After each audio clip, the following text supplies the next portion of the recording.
If you are just joining us, the program is Infrastructure Weekly. For comments, feedback, and inquiries, you can get in touch with us on Facebook at facebook.com/Infrastructure Weekly and on Twitter at infra_weekly. The federal government has again reiterated its determination to use infrastructure projects as a platform for the empowerment of all Nigerians and to spread economic prosperity and development around the nation. Minister of Trade and Investment, Okechukwu Enelama, and the Minister of State for Power, Works and Housing, Mustafa Babasheuri, spoke on this in Abuja at the end of the Federal Executive Council meeting. Let's take a listen. In Kwara State and Niger State. And there's also a bridge that was, I think, that collapsed or washed away, just I think on the 9th of June this year. The contract was awarded to CGC, Construction Nigeria Limited, at the cost of 130 billion. The contract is in two sessions. Session 1 is from Ilorin to Jeba. Session 2 is from Jeba to Mokwa. And the contract lifespan is 36 months.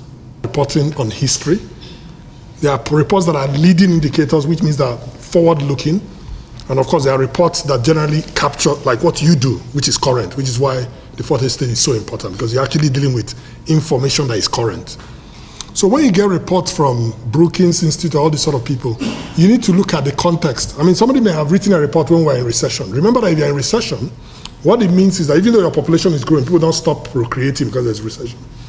Your growth is flat, which means that in theory, depending on how they run those numbers, you appear to, you'll be going the other way. There is absolutely no question that there is an urgency to create employment in Nigeria, and it has to be a collective responsibility. What I can tell you with certainty, based on one's background in business and in economics, is that if you complete the things we're doing on infrastructure, and you implement these reports we're doing, that's what I mean by a leading indicator. Poverty will go down. There's no magic to it. You know, but you have to do it first. You have to put in the infrastructure. You have to implement the economic program, which is what will create the opportunities. They don't drop from the sky.